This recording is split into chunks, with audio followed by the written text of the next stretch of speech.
Now then, how is it doing, everyone? Yes, we are back in for another show, and we've got the full team. Yes, we have JB back again, so that's fantastic news. I will introduce them in a second or two. A little bit of housekeeping works. Hello, everyone. Pop over to the chat.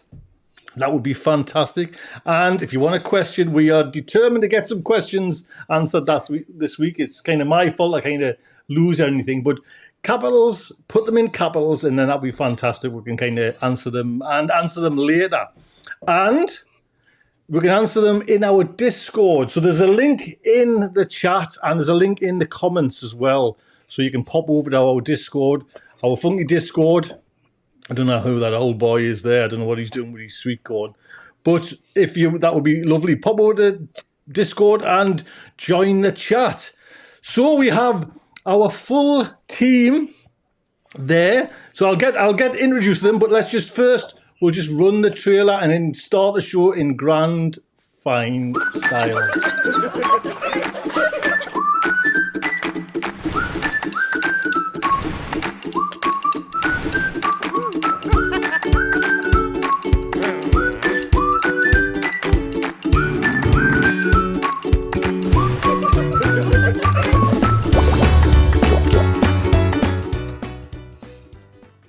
Yes, so welcome back, everyone. We have a great show today, and like I say, we've got JB back as well. JB, it is lovely, honestly.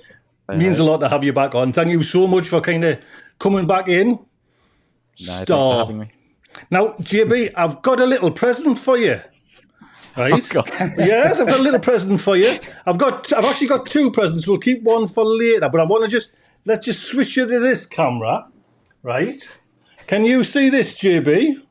I can indeed. Right. Well, now I'll have to open it, but I'm going to send it to you. You know what I mean? So we'll have comes with a little bag, right? Comes with a little bag, JB. But I've missed them. I'll be honest, I've missed them. It's going to be a punchline. Right. So we have a little cup, right? Can you see? So that's the Potty Mouth Garden thing, right? Oh, yes. Look at the gardener there, right? And if you look at the side there, hot greenhouse expert. There you go. So I love that. Look at the little boy there. Yeah.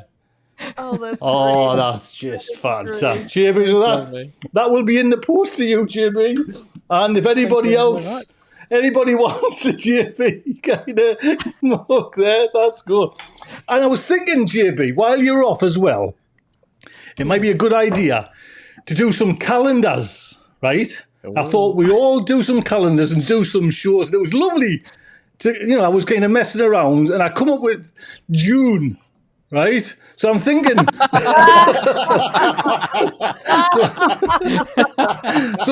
I just want to, get your feedback. Is that something you might be kind of interested in? Because you know what I mean? It took us a while to get it there, JB. I think I'd have to cut down on the beers before I could get away with it. Well, you see, I was thinking of doing Mr. June, but it doesn't kind of have the same effect, you know what I mean? It's not the same kind of. So, anyways. Nice abs there, dude. Oh, he's fantastic, you know what I mean? Kind of. I was trying to get one where you were kind of doing, I was trying to find something where I could do it like that for you. So, but honestly, JB, it's lovely to have you back. Thank you so much. So we've also got Stephen. Stephen, how are you doing, sir? Always a pleasure. Never a chore. Never a chore, lad. Yeah, I'm good. Busy week in the garden? Always busy in the garden, but it's been a bit dour, hasn't it? It's been a bit rainy and a bit overcast and a bit horrible, but we carry on. Have you been, because the last time we spoke, because I've been away actually, so I haven't really done anything in the garden, or not much. Have you because you were going to start sowing a lot. The last time we spoke, you were going to start ramping up with sowing for like this second spring. How's that going? Yeah, it's gone okay. I've done a day earlier this week where all the usual stuff, the lettuces, spring onions, all that sort of stuff. But I've had to order some more seeds because some seeds I thought I'd run out of. Like I had no dwarf green beans, which, as you know, I always grow them in the Polytunnel. So I've had to order them, trying a new variety this year. And this year, Audrey mentioned it as well last week. The French breakfast radish this year have been awful. There's been no flavour to them. So I'm trying a couple of new radishes as well this next week. Now mine tasted great. Oh, do they? I thought you said yours were No. Disneyland, isn't it? You know what? I had something I was going to wear today, and I forgot. So we'll have to do that next week. But Well, funny enough, like you say, radish for me is a bit of a kind of, but I got some this year, and mine, but I can't remember what mine were. Mine were just kind of, I forget now, but the taste tasted fine. Is this breakfast radish a certain one that's got a nice flavour, Steve, but it just didn't have for you, or? Normally, it's quite peppery. Normally it's a really nice radish for the French breakfast, and I don't know quite what I've done. I can't see that I've done anything wrong. I just can't work it out why there's no flavour in it at all. Is it not? The plants grew well. I mean, I'm not kind of trying to tell the great Messiah how to grow vegetables, you know what I mean? But I always thought, like, you sow kind of radishes now through the summer, you get that kind of almost too hot peppery, where if it's like spring and autumn, they're a bit milder anyways. Is that not the case? To be honest with you, I don't really know. I've never really noticed, to be honest, no. Right, I'm just going off, I'm sure that was Charlie Dowden said it, to be honest. yeah, when I grow radish in the summer, they are hot. Uh-huh. Really? They are Right. hot. Mm-hmm. But the French breakfast were delicious.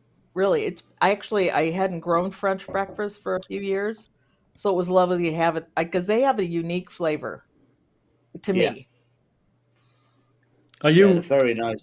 JB, are you, I know, like you say, you've been kind of busy and all that, but have you been growing anything, picking anything?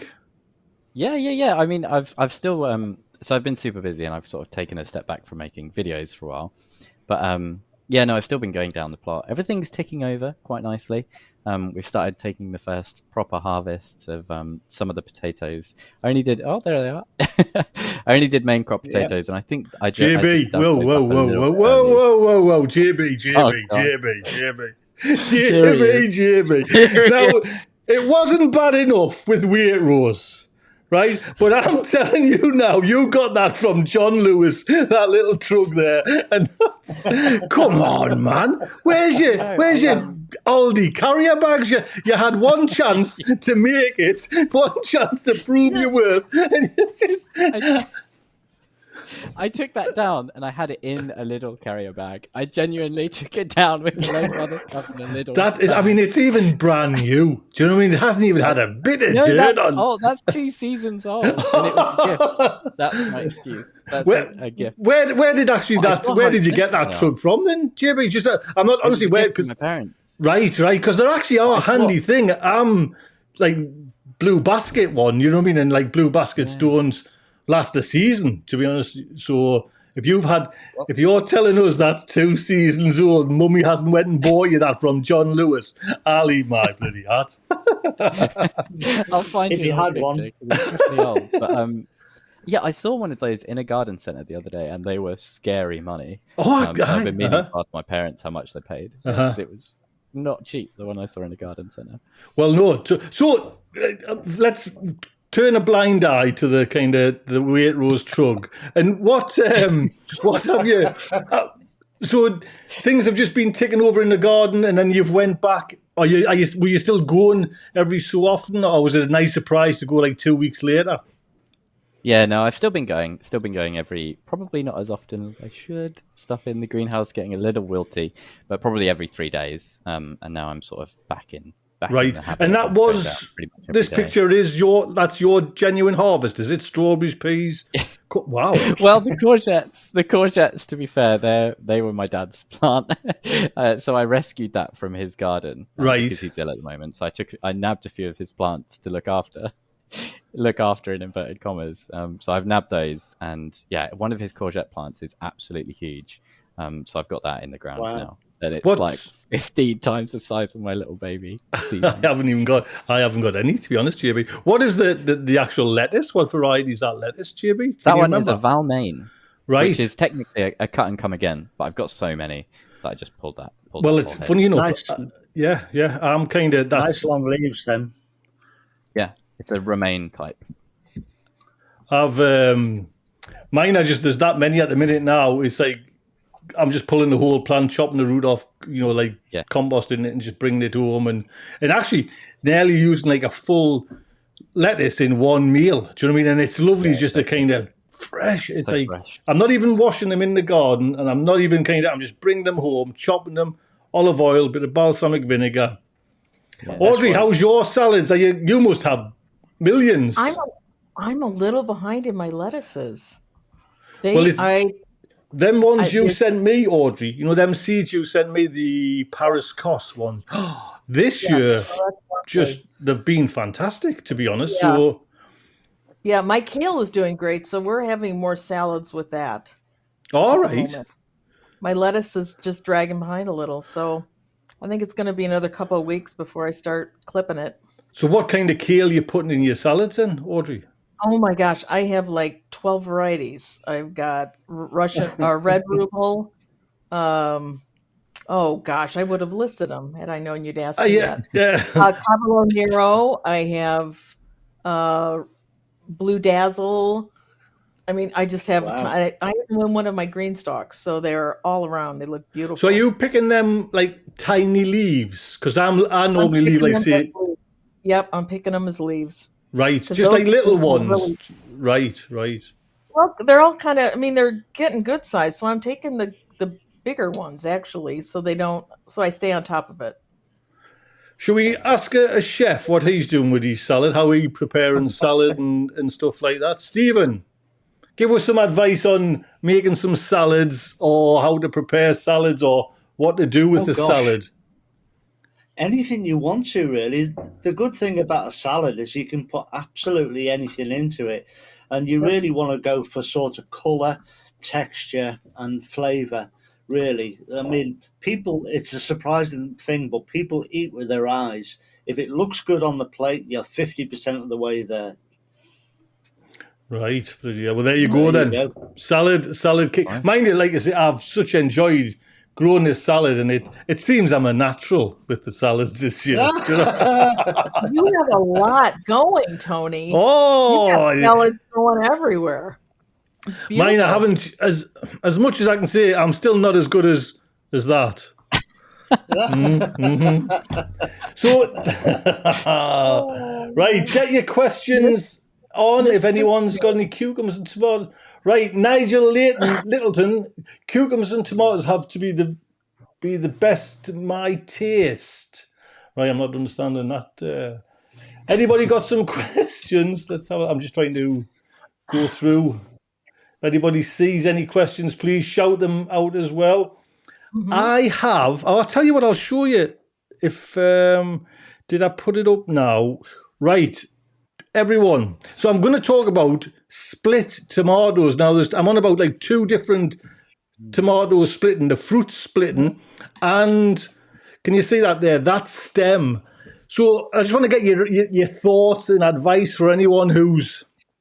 Now, I know we all say, like you nip out the side shoots of tomatoes, unless it's kind of a bush for like what you call it, variety. But there is some that kind of catch you unawares, and they go into two. I don't know if it's hard to see that, go into two stems straight away.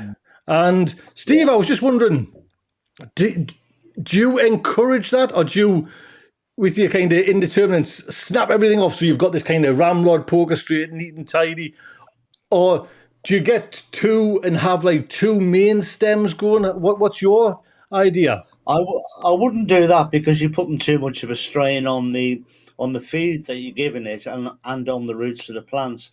It happens very seldom, but if one does divide into two, one stem divides into two, I'll just cut one off.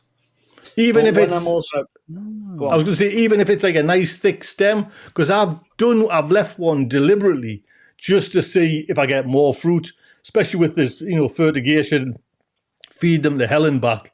I'm hoping it'll be all right. Do you know what I mean? It'll kind of It probably will be under the fertigation, but under normal circumstances, which is how most people are growing it. I would suggest that they nip one off, choose one, and get rid of the other one.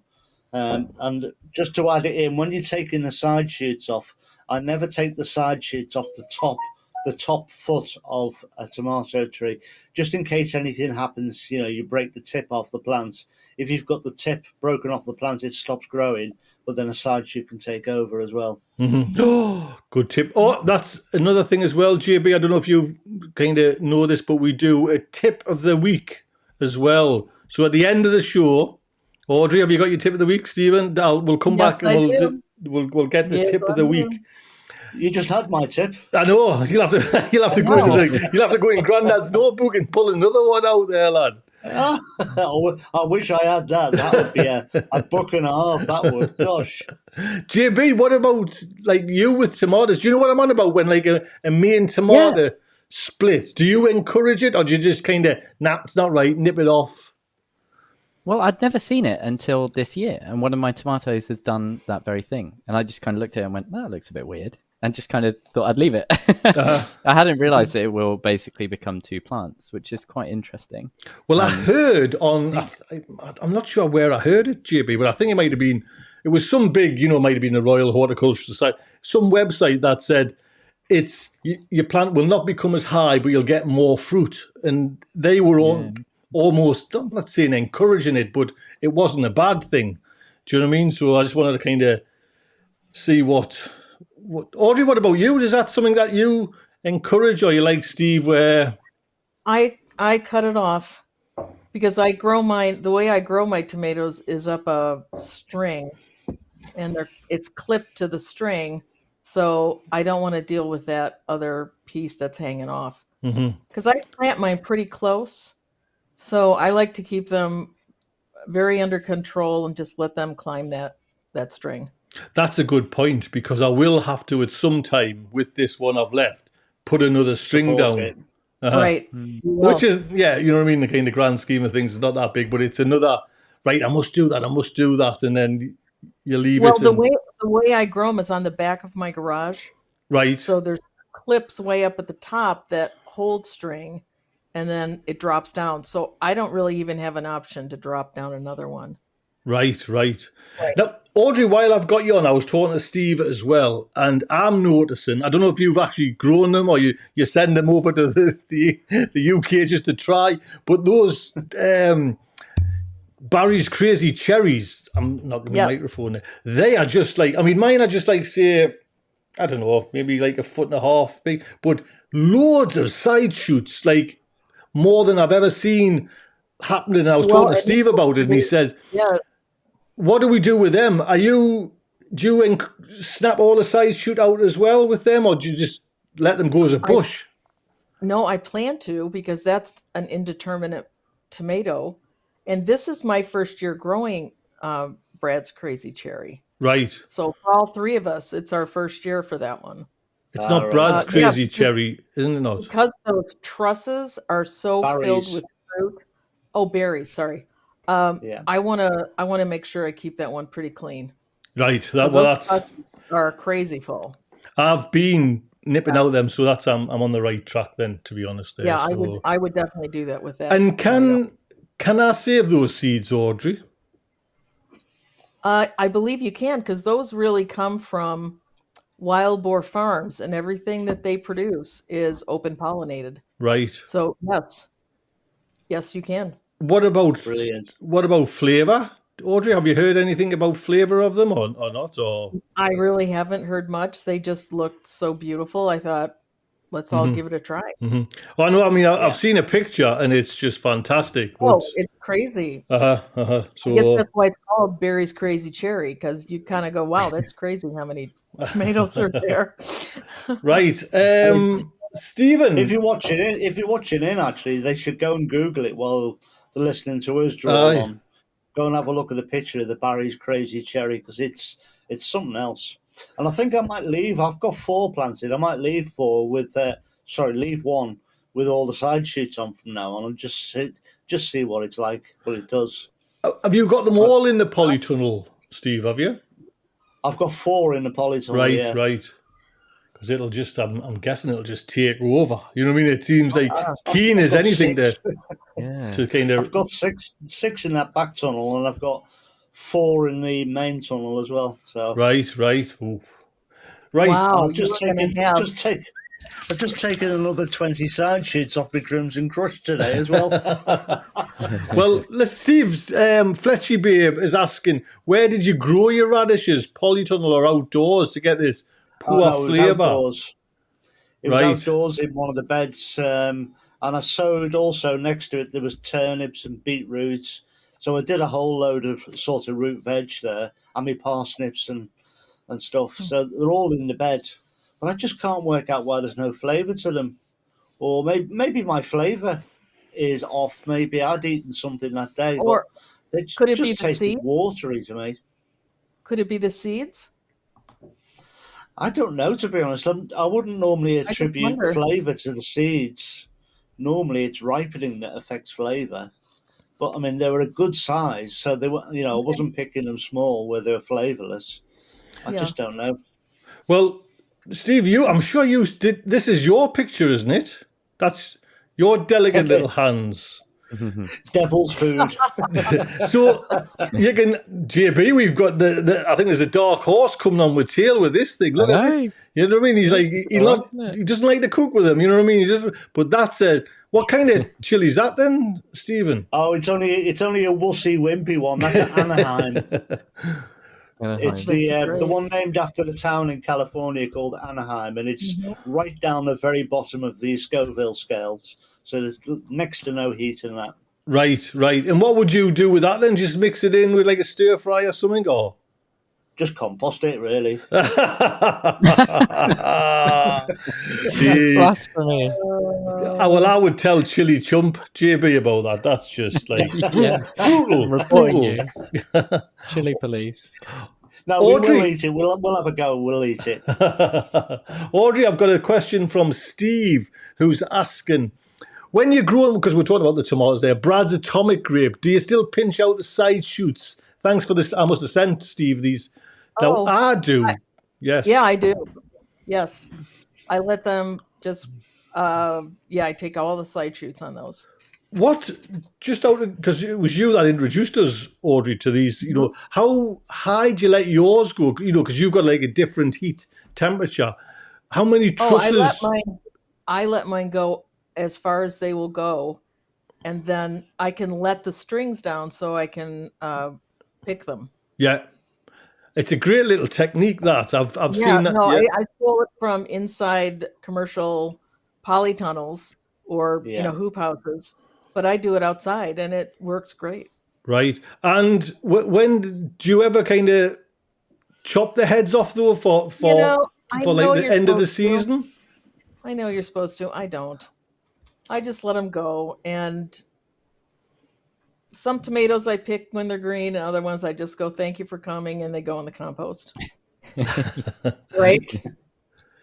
JB, what about you? Do you pinch out every size, shouldn't lop the tops off? Well, I don't tend to lop the tops off, but my greenhouse is the limit. I don't grow many tomatoes outdoors. I tried some. I haven't got any this year. I might still have some this year. I've got one in the raised bed at home outdoors. But yeah, at the greenhouse, I've just got the 4 in the greenhouse. It's just a nice little selection. I like to try a few different, but I never really get like a bumper tomato crop. And yeah, they just kind of hit the ceiling of the greenhouse, and then normally they kind of stop themselves. But yeah, if they do get too crazy, then I do have to tame them back a bit. Right. I do lop mine off, mind. It gets to, like you say, I don't know what kind of time. It just feels like a good time whenever that time is to take them off. You know what I mean? It's like the fruit they're going to develop, they're never going to get the ripe. It makes sense to get the fruit that's on there to ripen if you do that. Mm-hmm. I mean, that's really the right way to do it, but I just don't bother. But Tony, you're really brutal with your plants. I mean, I've watched you strip them stalks to 5 foot off the ground, and there's not a leaf, and you've got 3 tomatoes on the stem you're trying to ripen. You're brutal, man. You only need to take a few off. You only need to take a few off just so the sun can see the fruit. And you know what it is, though? I'm so paranoid about, 'cause even like now today, I've took some leaves, but I haven't went. I've only took about probably 2, maybe 3 trusses of leaves off. But I'm so paranoid of, say, like blight coming in. I want that ventilation. I want that kind of air whizzing through. And Yeah. I'm not talking about last year, but this year, Steve, especially, this bloody feed we're feeding them. The things are rocketing away, and I'm kind of, maybe the fertigation, the good feed will stop blight, but I'm kind of paranoid that I'm encouraging blight with all these kind of, because I've got 3 rows, Yeah. and I'm just thinking, at least I can rule out some things if blight comes in. I can say, well, it wasn't poor ventilation or like too many leaves, but sometimes I am. I'll admit I've got a little bit too happy. You get carried away. It's like thinning carrots, and you kind of think that's looking a bit, that's a little bit thin. You're in your happy place if you're doing rip. Well, I've even now though I was perfect. As I was going to mention on a video, I wasn't even using like scissors or snips or anything like that. I was just getting a leaf and upwards, not downwards, upwards, and it just pops off. Everyone, doesn't matter which kind of variety it was. If I was just getting the leaf and it would just pop off nice and clean, I was thinking, oh, that's a tip. That's a tip. That's a tip. There's my tip for tonight. Oh, what is Steve didn't look very impressed with that tip. Is that bad practice? I don't pull any leaves off until my 3rd truss is starting to ripen. That's when I start pulling them off, right near the end of the season. Because if you think about it, Tony, the leaves are photosynthesizing and they're feeding into helping your tomatoes ripen. So where you're actually trying to help your tomatoes ripen, you're hampering them. Well, it might be. It might honestly. You know what I mean? You've got to bow down to kind of. I've done it now. Well, actually, I've done it on. I've kept about on that one side where the Brad's Atomic are. I've kept 6 plants, I think, to do a video on it. So I might just leave them and see how they go. But I've still got to kind of. I'll be paranoid about the thingy's crazy cherry because they might just get. It's a bit OCD for us. They might just get a bit too much for us. You know what I mean? Where I'll kind of strip them off. So we will see. And all the rest of your plants have got 3 leaves left, yeah? But to be honest, I've never had, touch wood, blight. And I'd hate to get, that's just tempting fate there. Daisy's just walked in. And I would hate to get it. That's the only thing. And that's me kind of mentality, you know what I mean? Kind of just get that through draft of air. Do you know what I mean? So... But I've never had like bad crops, and I'm saying that kind of nasty. You know what I mean? She's getting on. Have I got the daisy cam? Well, Charles Dowding is pretty brutal on his tomatoes. So, I don't know if you've seen his stuff on tomatoes. He's pretty brutal on taking off leaves. Really? He opens them right up. Well, I mean, even when I suppose you look at like big commercial ones, when you see the pictures of them leaves have gone, and it's just a stem and there's tomatoes. So maybe it's the new way and the old way coming together like this. The old boy and the new. Well, I can't even say young boy because we've got a young boy. Look at that. We've got a fantastic young fella there. You know what I mean? It's just like, come on, ladies. You must admit, ladies. Come on, and men. You've got to admit there. We've got a superstar in the making. Now, Steve sent us over as well. Look at this. Man, that's just like... Now, Steve doesn't know where it came from, but that's just... And it looks like it's a chili plant, to be honest. And it was somewhere, Steve. What? Can you tell anything about that photograph? Right, up she's away again. She doesn't like snakes. Oh, I've lost you. Can anyone hear Stephen? Steve. No sound. Have you pulled your audio out? He got scared by the snake. Hello? Yes, there you go. There you go. There you are. I muted you. Yeah, I found that photo on Facebook earlier this afternoon. And to me, it looked like a bean plant. That's what I thought it was. Oh, right, yes, I clicked through it to see if I could find out where it had come from, and there was about 1,300 comments on that topic, so I didn't bother. I had a quick look. I couldn't work out where it was from, but it looks like an adder to me. But it could be anywhere in the country and in the world, really. But it's an extreme mulch, isn't it? Really, It's a kind of it's mulching. It's hardcore mulching. That, to be honest, Now, that's see, just. my first reaction when I see that is Photoshop. Do you think? Oh, do you reckon? I've become very skeptical of what I see on Facebook. yeah. It's very healthy. Right? I mean, half of it's just crazy. So yeah, Yeah, but that would be definitely mulching that plant for sure. you never know, Audrey. Yeah. You could be right. Well, I'm sure. I'm sure I've answered this question before, but it's relevant because I've just pulled my garlic and it's all covered in rust there. And I mean, it seems all right. My garlic maybe a little bit on the smallish side, but rust with garlic. I'm sure we answered this question last week, but Steve, Yeah. what's your thoughts on it? Well, last week, I want to clear this up, actually, because last week I quite flippantly said that I throw my rusted plant material on the compost heap. And what I should have said, and I've actually covered it in a video, and it's going to be in my next one that comes out. I've got two compost heaps. I've got a good one, which I use all the time, and I've got a bad compost heap, which is very long term. I don't intend to use that for 4 or 5 years.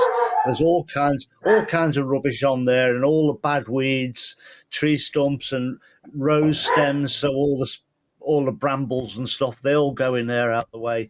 And what I meant to say, I should have elaborated last week, was say that if the foliage is lightly rusted, I will compost it on the bad compost heap, because that will sanitize over time. If it's a bad infection, I'll either take it home and let the council deal with it through the bin, or I'll put it in a bin somewhere on the allotment and later burn it. And shut up, Daisy. I know, she's getting up. She's doing it exactly. I'm sure it's the same time. But I'm going to have to leave you again, Steve. Daisy! Anybody? Bloody dogs, man. Funny, Steve. Someone, Claire, I was mentioned, it's like Steve's going to talk about his composting. You know what I mean? Now, I didn't know you had like 2 compost things. It must be a strange thing, though, when you say you're going to leave it 4 or 5 years. How does that work? I can't see how that works, because you would keep on adding stuff, or do you just have a cut-off point where you say, right, that's disease A, I'll have to start disease B because I need to leave that one 3 or 4 years now? No, I'm just going to leave it all there totally as it is, as it's all stacked up. I say at the bottom of it, there are logs in there that are about 12, 15 inches thick that I had from a project in the past. I cut all them up and put them in the bottom. And every year I just stack more and more weeds on it. And every year the composting process just knocks it down. So it just keeps filling it up and filling it up and filling it up. Eventually I will cap it and start another one. And then I'll leave it for a couple of years. And then I'll turn it all over, mix some cardboard and some hay and straw and grass with it, heat it up as a proper compost heap, and then I'll use it. But I'll use it only in a sort of measured area, so it'll never leave that back part of the plot. And would you be nervous putting it on your compost? Like on your garden? No, not really. I'll just put it in an area where I know it's not going to affect anything. So I'll probably start like something like a hugelkultur bed or something like that, but it'll all be in one area and used from there on. I mean, a good example might be to grow beans in it the first year, see what happens to the beans, and if the beans are okay, then chances are that compost's okay, and I can maybe spread it a bit further. But rather than waste the stuff and keep throwing away and throwing away and throwing away all the time, I'll just put it on this bad compost heap and deal with it that way. I'm just trying to be devil's advocate here, Steve. I'm not trying to kind of yes. What about kind of spreading? Because I know I've got in a kind of umpteen times onion white rot or whatever it's called. What's your thoughts on that then? You know, because I would if I pull an onion that's got that, I'll either use it dead quick, but I'll cut the leaves. They'll go in a plastic bag and away. What do you do with exactly that? the same. All right, Exactly right. the same, and the same with blighted stuff. I mean, they say you can put blighted foliage on a compost heap. I wouldn't personally do it. I would take it away and give it to the council because their hot heaps can deal with it better. But for things that are lightly affected or they've just got a touch of something, if it's not really bad, like if I've got club root disease, there's no point in me putting that in a compost heap and trying to compost it because it's going to be there in 20 years. So it's just picking and choosing and experience. And, somebody else tells you these things, you pick them up and they become part of your repertoire. JB, what's your repertoire on composting? Or I mean, yeah, I've got just onion buy white it from rot as well, Waitrose? yeah, just buy it from Waitrose and you haven't got to worry. No, I generally, I'm probably not as strict as I should be, and certainly with onion white rot on the plot, it feels like a losing battle. So I'm not like quarantining anything that I get from there. I'm not worried too much about it. I just kind of accept it as fact. White rot is going to be there. Touch wood, I'm quite lucky I think white rot is the worst thing I have. When it comes to pests, I'm quite lucky. I don't really seem to have anything else that seems pervasive for a long time. I get a very light bit of rust, but when you've got white rot already, it's like one bit of rust on top. I guess it gets your leaks a little bit, but yeah, no, not something I have to worry about too much. But I do have a lot of kind of brown material that does go in a long-term pile. It's just a bit of kind of like trying to hide it away, and eventually it'll turn into compost in a good. Exactly, that's the thing. Yeah. Do you actually plant onions still, JB, then, or not? Or I do, yeah. I've tried them again this year, and I was just thinking actually before I came on the stream that it might be time to start thinking about harvesting them, because I think with onion white rot, if you harvest them a bit earlier, before the white rot can really set in, you can have a much more longevity in your harvest. They can last a bit longer. And one of the beds, the onions look a pretty good size now, so I might think about starting to pull some of those early. be nice to see actually. It'd be nice to see that on a video, JB, because it's like it's like I'm going to start pulling mine, and some of them I've even got like red onions that are not bolting this year, which is a miracle. But I'll be so bloody annoyed if I pull them after they're not bolting for like 30 years to have like white rot on them as well. Do you know what I mean? That would be just mother chucker. Do you know what I mean? So there is a remedy. I know Malcolm Kingswell, really good YouTube channel over in Wales. He's tried out a remedy, and I haven't seen his video yet, but he was testing out some of the white rot remedies, stuff like chopping allium leaves and leaving them in the soil, or using garlic powder. And the idea is that you kind of trick the spores into going into the and did that work? Stuff that isn't your onions. I don't know. I haven't seen his video. Right, I've got it bookmarked. Someone in the chat might have be able to illuminate us. Be interesting to see that. Do you know what I mean? If people do say there's some methods, but I don't know how reliable they are. But yeah, I do still generally get like maybe 50% of my onions seem to come okay in the end, so that's why I still grow them. But if it gets worse and worse, do you still, Jimmy, just because I do you still like harvest them and just take all that gunk off and then take them home and use them? Yeah, if it's if you've got one that's a bit bad but probably still okay, I just chop the bottom off and use it as quickly as possible. The other when I say 50%, they're normally the ones that are okay to just go in the cupboard and they store for forever and ever. It's one of the best things about onions. I know. Once if you get it, that just store. I know, you're exactly right. I've even got some onions. I think it's in like 2 seasons ago. There now they're in the kitchen, but they're just like little marbly sized ones, and it's more laziness now that there's a nicer sized one to kind of, but they're still there like bullet hard. They'll probably last. Do you know what I mean? So. Dion's asking as well, with the rust, is it wise to pull it if you have rust on your leaves? What do you think about that, Audrey? I know, because I don't think you get rust on your garlic, but would you, if you ever did, would you pull your garlic early, or is it something you wouldn't be worried about? I would have to do more research on what rust is to see. Like, would that's it really someone that has never seen rust, doesn't even know what it is. Because I watch your videos. However, I have not personally experienced it. So if I did, I would just do some research on what rust actually is, and can it affect the bulb? Mhm. And if it could, I'd pull it early. Absolutely. Steve, if what it about couldn't- you? I just leave them to run the course. I quite often get rust on the leeks, and I just leave them until the leeks are big enough to eat, and then I pull them. I've just noticed Nigel Littleton is asking about when I was talking about ventilation in greenhouses and things like that. Does ventilation in a polytunnel stop the diseases from happening? Well, in my Nigel, it's just another weapon in the arsenal, to be honest. If you haven't done it, or you haven't got, there's a great video Steve's done where he's kind of put ventilation in like an automatic ventilation system. I just kind of leave my doors open.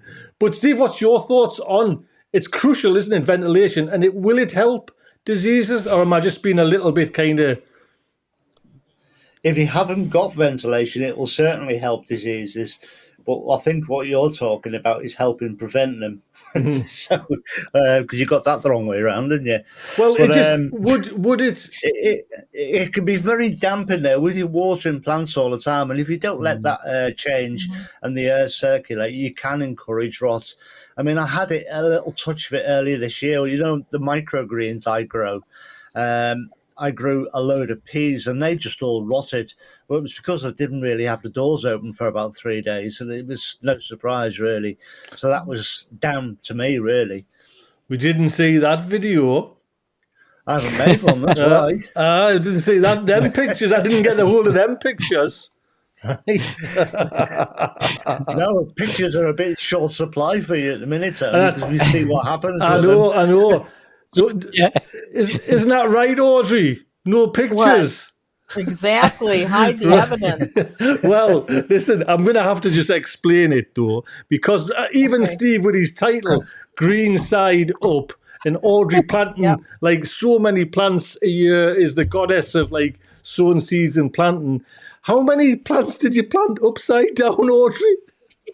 25 out of 50. Okay, now let me explain. These were bare root periwinkle.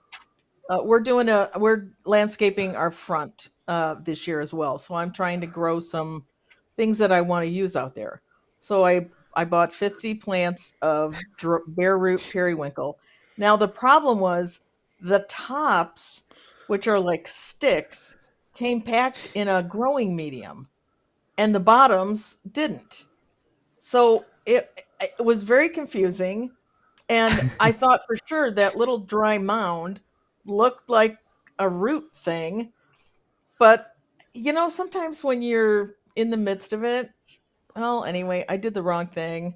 Put 25 of it. And then when I stepped back and looked at it, I thought, Lord Jesus, I have 25 plants planted upside down. So I quickly planted them the other way. So, That's mind so you, I good. didn't know that, Audrey. Why did they give you some compost with the plants? Exactly.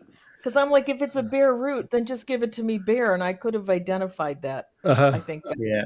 But then when I opened the second packet of 25, I saw some green on the stuff that was in the growing medium. And I thought, oh, my word.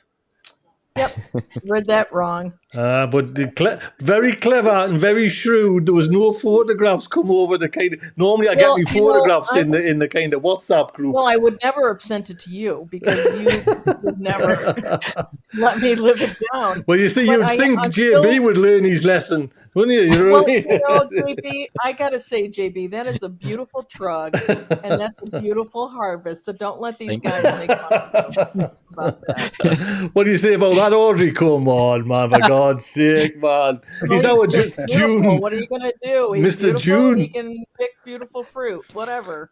So, are the plants damaged in any way, or is everything just like? Is it just a bad memory? I have no idea. They still look like sticks, but they're all planted.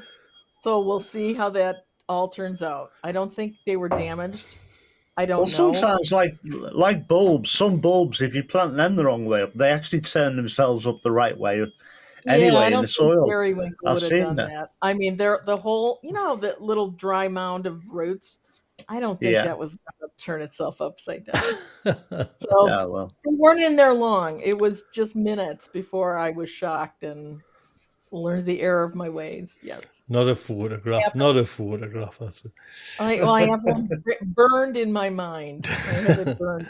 Now, JB, the last time we spoke, you were going to plant some sunflowers. How was? We'd just like to kind of, I've had no photographs again. Yeah. Yeah, any But, I goes? mean, they are.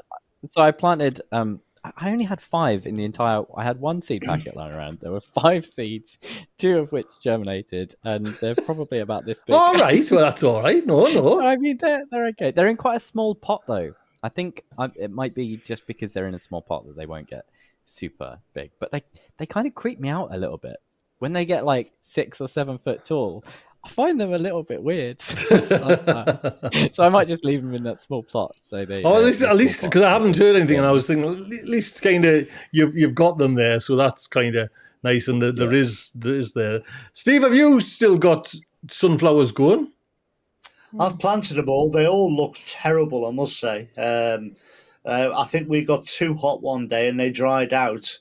They've recovered, but I think they lost a few leaves. They're about 3 foot tall now, but they're all planted out in the bed directly behind the big polytunnel. I've got about 50 odd plants in there, so Right. we'll see what happens. But what I did with them is a tip I got from somebody I've known for a long time. When he plants his sunflower seeds, he plants 2 or 3 to a pot, and that constricts them and stops their mammoth growth because they're all fighting for the same food. So he reckons it keeps them at sort of waist or chest height so that you can pick the flowers easier. So we'll say I'm trying that this year. I've just seen Sean James Cameron saying Barry's crazy cherry looks a bad case of piles. Mate, if you do check that photograph, it's kind of probably hits it right on the nail on the head there. So yes. Oh, there's another one, Steve. I might as well leave this up for you there. I'll let you read that one, Steve. Oh, blimey, you can read that from here. What's that? Do you want us to read it out for you? Yeah, go on then. It's tiny here. This is Sean James Cameron again. Has Steve's T-shirt been attacked by moths, or is that a glitter a glitter T-shirt? It's shiny skulls. That's what they are. Shiny skulls. Yeah. He's already I'm had it getting from away us. He's had to face the music with that as well. Yeah, There's we too asked much him earlier if it had been bedazzled. So, There's too much grey in this world. It's time for a little bit of colour. I like a bit of colour. Well, I'm just having a little look there now. So anything to sow now. I want to sow this week chard. That's going to be my kind of main goal, to get some more chard away. Audrey, are you going to be sowing anything this week? yeah, actually, quite a lot. I have my dwarf sunflowers in, but not my big ones. So those are getting sown this week. I'm going to sow those directly outside. I'm going to be sowing beans directly outside, beets directly outside. So a lot of my sowing this week is just, straight outside. Well, funny enough, I'll get back to it as well, because I want to talk about like direct sown, Audrey, and like modular sown. So we'll talk about that as well. We'll talk about that while I've got you on. What's your favourite? Do you like using like modular trays, or are you quite happy? Yes, like direct sown? I prefer, but at this time of the year, it's just easier to plant them exactly where I want them, because they will go fast. It's really warming up, so they will. And as long as I keep them moist, they'll do just great. Well, I'm gonna now. I know it's it's a strange thing. I'm gonna eat my words and say I was wrong. Right? I was wrong. Let me just put you on this camera there. Have I showed you JB there? He's the hothouse expert.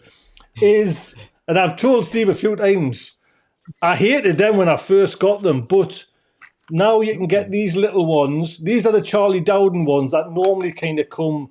I don't know how many he's got. I think there's like 72 in a kind of thing. And it was just, with the salad, I really enjoy them. But it's took us a while to get you because you've got to be on the ball with these little things that's like tiny. But The now, watering. yeah, They dry out so quick. so don't they? quick. And I'm just going to try and show you like a bigger one. So that's like you can get like a double one there now, and that's again a great little size now if you're on the ball. Because I think now in the middle of the season, that's a nice size to just like put a few lettuces in. Do you know what I mean? Just like kind of right. That was Oh just yeah, right. I would still start lettuce inside. Oh yeah. Oh right. In modules, or Yes. yes. Yeah, I Well, actually have a 200 cell module, and that's what I start lettuce in. you see that's exactly why I went for them, because 200, I end up filling everything with soil, and I'd end up taking half, well, probably an hour to kind of sow them all in. But that I'm hoping. But then you can just pull them out and plug them right in. But I'm hoping I that like little my- I size like- there, and I can just do like one batch of a certain salad. I'm hoping that's because I didn't like Tony? this size at first. Yes, Stephen. You can always use a grow bag tray as well. If you get yourself a grow bag tray, they're only like £3.50 or something, and put all those seed trays in there. Then you can just water the tray and walk away.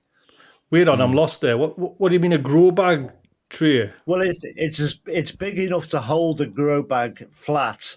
But All no right. holes Yes. in- Yes. It's got no holes in it. Yes. And you just put all your trays in. That's what I do on my hanging shelf in the Polytunnel.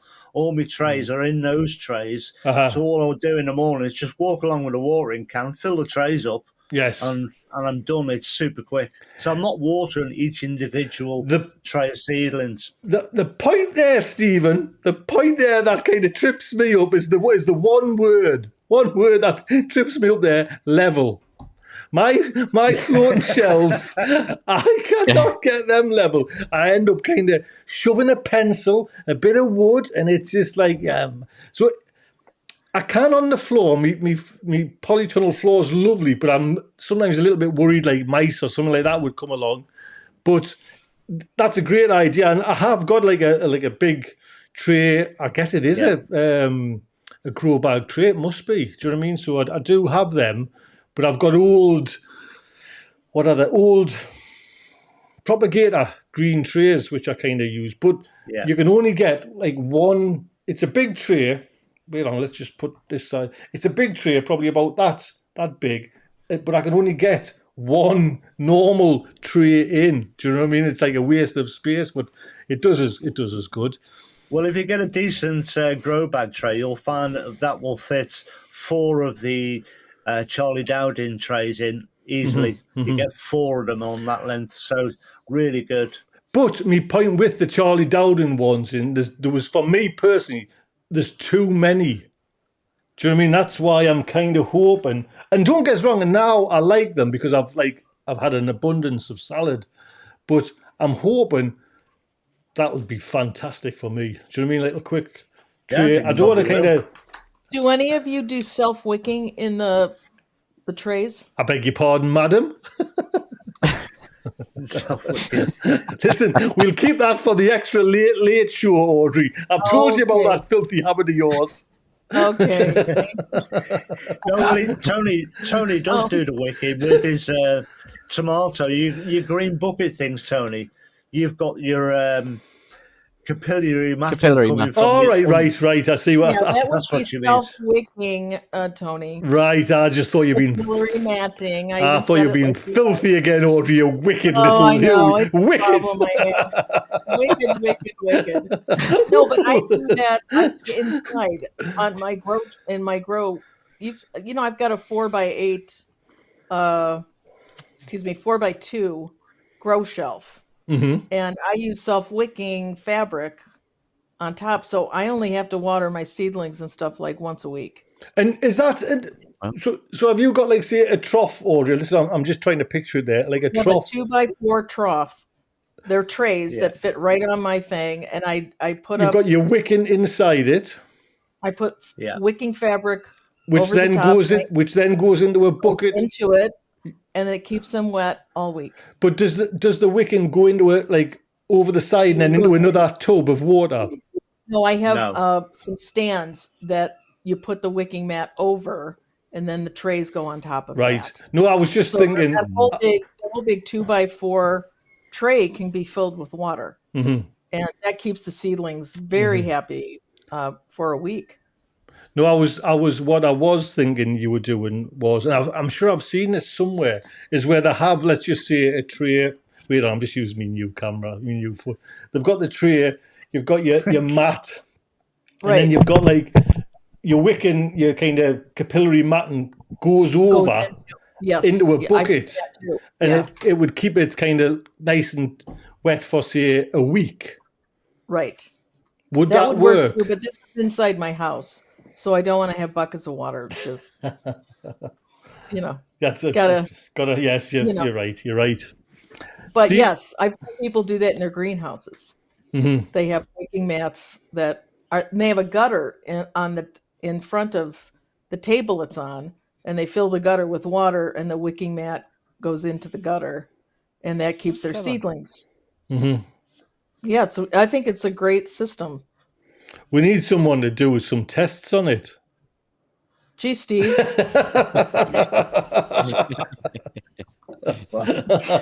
We need a tester. We need someone to kind of spend some time testing. So, is there God, any? don't you think I'm doing enough testing at the Yeah, minute? no, Gosh. you're going to get it all mixed up. One time's going to No. just going to get it right. Oh, here's a one then. Sarah is asking, Sarah Riggle. I'm thinking of trying, let's have a look, thinking of trying green manure this year on my beds. Any tips on it? Now, I'm sure JB's into this kind of, this stuff. Green manures, well, we not actually call it weeds, JB, because you don't do much gardening, but what's your advice? Yeah, well, so I tried this last year, and it went completely wrong. It went so wrong, and I don't quite know what I did wrong. So I sowed my green manure, and it was a mixture of different stuff. I sowed it around September. Really, loads of benefits. Kind of ground cover, acts as a mulch. It stops the soil drying out, and then at the end of the season, start of spring, you can just drop it off, and you've got all that nice fertilizer basically going into the soil. Brilliant stuff. Normally lots of legumes in there, gets the nitrogen back in, blah blah blah. And I had a mixture of daikon radish, vetches. There was, I think, winter rye.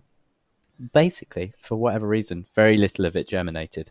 I had a few daikon radish plants germinate, and that was about it. So I'm going to try it again this year, and try and figure out what I did wrong. Because if you don't really grow over winter, I think it's a really good option. It's much better than just getting the black plastic matting out and leaving that over your beds.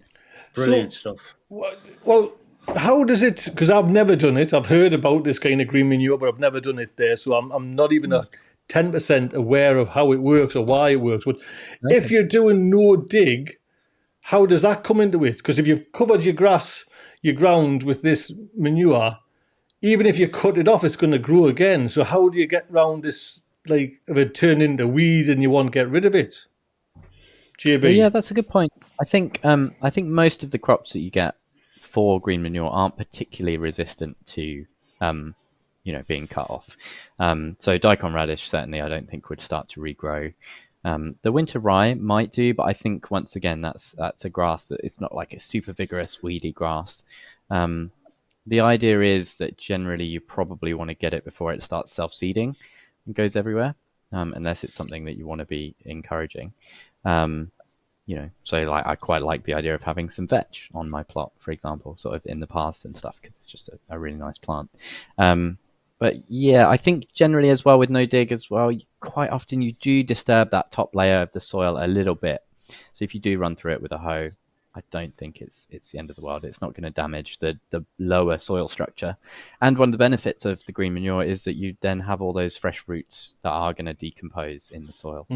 I'm certainly not kind of precious on the no dig. You shouldn't kind of dig at all. I was just wondering. I always thought I was led to believe you had to kind of turn it into your garden, which would be then digging. That's how I've always done it. I've always done it that way. I always used to grow the Hungarian grazing rye and the vetch because pound for pound it gave you the most sort of biomass that you could ever get from a green manure. And I would sow it in September, And before Christmas, I'd cut it twice, and it used to go on the compost heap. And then you'd cut it again in February, and then again in April, where I cut a patch out and planted me giant pumpkins. As the pumpkins were advancing and growing, I cut more of it, dug it in, and it fed the giant pumpkin plants as the patch was dug in. But it's brilliant, but it does grow back. And the Hungarian grazing right does go quite deep, so I very much doubt you could hoe that off. You've got to dig it over and dig it in. So that's just I for guess, me. it just depends on the crop. Do your research on whatever green manures you're buying, and make sure if you do get one that's chop and drop. There might be something. I don't know what clover's like. I don't know what clover's like, if that's very deep rooted, and I've never tried it. But that was the one I always grew because it was just value for money wise for what you got from it. It was just stunning, absolutely stunning. You used to fill your compost heap over winter. Wow. It's something that, to me, it sounds more hard work than kind of the benefit I'm going to get out. You know what I mean? I don't like hard work. No. It's not hard. It's only hard work when you're digging it over, but you don't do much digging anyway these days. So a little bit of digging would help your stomach. Steve did see on this photograph on this camera. I had the camera actually pointed, and it was right on me gut. And he kind of logged in, and it was just like, "Oh, Tony, for God's sake, put it away." So, Steve, here we go then. Stephen, we've got Urban White Buffalo Farm. How are you doing, sir? It's nice to have you back on again. Steve, do you add ashes from burn pile to the compost or straight to the garden? So if you got any ashes, let's say, well, I guess let's just start off with like a compost, like an allotment fire. Would you just put that straight on your garden, or would you put that straight into your compost bin? Well, first of all, I'll make sure it's none of the timber or wood that I burn has been treated. Make sure that's all safe. I don't burn plastics or anything like that down there, so everything's safe in there. And the ashes, I don't put them on my compost heap. I don't put them on my garden. I put them straight on my comfrey heap patch. So I'm giving the comfrey some feed as well. So every year I'm taking feed from the comfrey patch. You've got to give it something back to grow better the next year. So all my ashes go on there. Oh, that's a good little tip, that as well. JB, are you allowed fires? Do you do fires? Do you bring ash to your garden? Or? Yeah, well, we've got a wood stove downstairs, which is very Waitrose, I know. Well, I've got one as well, so I can't complain. Yes. And yeah, I do use that quite sparingly in the compost heap at home. I'm quite careful not to put too much in because it can upset the pH. But I think it's full of all sorts of good trace stuff. I could also be doing something wrong, so maybe you're not meant to use it in the compost heap. But I think it's okay. At the allotment, I don't really have any fires. I had a few at the start just because I had so much material to get rid of, but now it's not really necessary. So I'm just having a look there. I have got Ian from Grown Local. Fine. Ian is don't forget, he's in our Discord. Ian is the man who's running this and keeping us all under control. Please pop over to our Discord. After the show, we will be in there for a little chat. And just, it's nice just to kind of carry on the gardening way talking about. But Ian's asking, onion question again. Well, it seems to go with, I suppose they're growing. Planted onion sets last year, but it doesn't look like the onion part is swelling. Well, you planted the onion sets last year, right? So I've never known that, to be honest, planting onions that early. I mean, if there were sets, my sets have come. So, Steve, any thoughts why Ian's sets aren't coming? I'm taking it he means sort of in the September time, probably Japanese onions. But normally you find that by the longest day that there's, which isn't, what's the date now, 15th, it's 13th. The longest day is only 2 weeks away and it should be swelling by now. So I'm not really sure. Send us some photos, Ian. I know you've got my email address and we'll have a look and see. Would winter cause any problems? They can do. That's why I don't do them, because I don't like gaps in rows. And I used to plant the Japanese sets in September, and there was always sort of 7 or 8 that didn't do anything. And then you got gaps in the rows, and it used to be it's so annoying. Oh, I do. Little things like that get to me as well. So I don't do them anymore. But I mean, they should be growing. They are pretty much bulletproof normally, Japanese onions. Audrey, now I know you kind of, when you first kicked off with one of your videos, you had lots of little pots over winter. You know, them kind of plastic, maybe milk jugs. I don't know. You had all different seeds in each ones. Did you have any onions in them? Do you ever like overwinter onions or not? Or I did not. I imagine they would do great, but I didn't do that because they come up so quick for me. Mm-hmm. That I can start them pretty early in the season. I've got green onions and regular onions. And so I start those like in January inside. Yeah. And then they're ready to go ahead. I'm sorry. No, I'm just talking about them pots. Have you got an update on them pots? Are they all finished now? I did. I'm actually not doing a big reveal, like here's everything. As I'm using them, I'm putting them into the videos. Mm-hmm. So we did a lot. We planted sedum from them. I think it was in the last video. It was sedum and let me think. The Rolodex is working. Wait a minute. Yeah, them cogs turning there. I know. Gosh. Oh, sedum and blue fescue grass. That's what we planted from that, and they came out beautifully. Right. Well, I'll have to keep watching. Thank you. Yes. I don't forget, all links are for Steve, Audrey and JB are in the show notes, and I had to change Audrey. So Audrey, I have changed that. So please, we want to get Audrey to 1,000 as soon as possible. That would be fantastic. Oh, that'd be just delightful. Yes. Yeah. It's coming around there, Audrey. I see you. It is. No, I'm thrilled with how it's growing. I am absolutely thrilled. Little community there. I haven't been at this 3 months yet, so I'm very. I mean, I'm a newbie at this whole YouTube, so. Well, we are past the 1 hour. We're actually 1 hour 7 minutes. So, JB, overtime. It's tips of the week. JB, have you a tip for our fantastic viewers? Yeah, I guess. Well, it's not really a tip, but the first thing that came to mind. Buy the calendar. The first thing that came to mind is do your ab exercises daily. Yeah. Just in case you ever need to be in a calendar. Yeah, exactly. No, it's a recommendation. And what I'm going to recommend is that everyone listens to a podcast that I found recently, which is really good, called the Seed Pod. I've just put a link in the chat to their Instagram. But you can find podcasts on either Apple Music, iTunes, Spotify. There's all sorts of places you can find them from. But it's just a really, really nice podcast. It's 2 people, Becky and Richard. Yeah, it is Richard.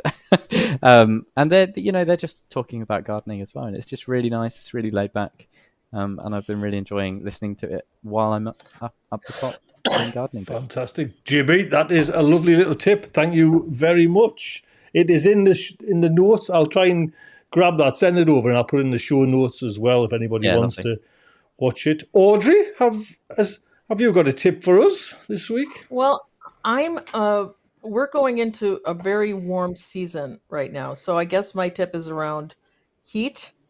I'm going to say don't hesitate to shade things, even if you're just having a really strong day of heat that's unusual. Shade your plants a bit. Use some shade cloth, because I've had several cabbage bolt because we were going from cool weather to warm weather to cool weather to warm weather, a lot of rain to no rain, and plants just don't like that. So I think if you're having a nice spike in your weather, don't hesitate to throw a cloth over things. I think that's a great tip, Audrey, because it's like you could get caught out quite easily with, like, say, one day, it's all right, it's going to be cloudy again tomorrow, I'll just kind of miss it. but that one day Right, could but- just kind of because your bang. plant takes it all in, and they just go, we don't like these 40-degree changes in one Yeah. day. So that confuses them, and they're I think their natural instinct is to bolt because they Yeah. think season's over. Here we go. Yeah. So No, Yeah. top tip there. Right now, then we've got the. We're still debating whether to put him in the calendar or not. But you know, I think you should be in July. Stephen, tip of the week. Tip for the week. Right, I've got a tip, and it's in 3 parts. Which part would you like first? Just A, B, or C? you just start rattling them off. We'll go for A. You go for A, right. Well, all 3 tips are photography connected. And the first tip is to, if you're growing things like dahlias, later on in the season, you'll be taking those dahlias out and storing them away somewhere. The tip now is, as the plants are flowering, write a label out for the flower, whatever you want to call it, and then hold it next to the flower and photograph it. Then you've got a visual memory, and then put some wire through the label and put it around the stem of that plant. Then next year, when you come to get that dahlia root out, you'll know exactly what it is, and you know where to put it in your garden or where you want to put it. Wait a minute, come on, round of applause there. So good. Well done. The second part, Jesus, bloody more. Second part is to photograph your border, your flower borders at home. So when you sat there in the winter, you can work out what needs moving, what needs divided, and you can sit there in the comfort of your home. Make sure something in it is in scale that you know the size of, like a bucket or something, or a fork, and then you can work out what you want to do with your flower borders over winter.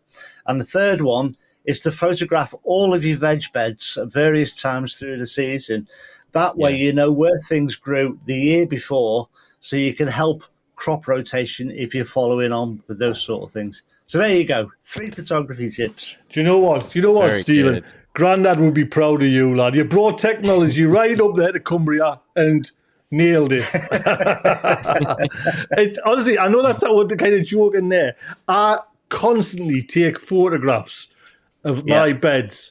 Do you know what I mean? And for me, it was more the where I can kind of, if I've done like a good day's work up, she's back. Hello, lass. She's on 5 minutes there. Oh, 5 bless. minutes. It's more for me. I take photographs. I've been like in the garden busy. My garden's my happy space, and then I take the photographs so I can just at night time look at the garden, look at the beds, and look at me leeks I've planted. Do you know what I mean? I know it's kind of a bizarre thing, but it's like it's a feel good thing for me. The garden certainly the best feel. You know, I mean, getting your hands in kind of Mother Nature's earth and all that, but then trying to bring it back and have memories of, so I'm constantly taking photographs of like a cabbage. Yeah. Do you know what I mean? And I just think it's like, it's more than, you know what I mean, kind of brilliant. So, what a show. What a show. Audrey, JB, Steve, it's been lovely having you on. JB, it's lovely to have you back on.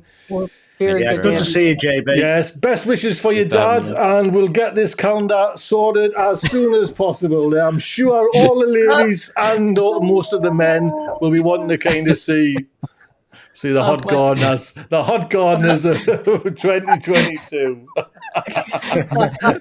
Right, everyone, thank you so much for turning up. We are here. Cheers, everyone. Next week, next Monday as well. So I will see you then. I'm sure. Hopefully, Audrey, JB, and Steve will be here as well. So look after yourselves. Take good care. See you all. Bye. Take care. All right.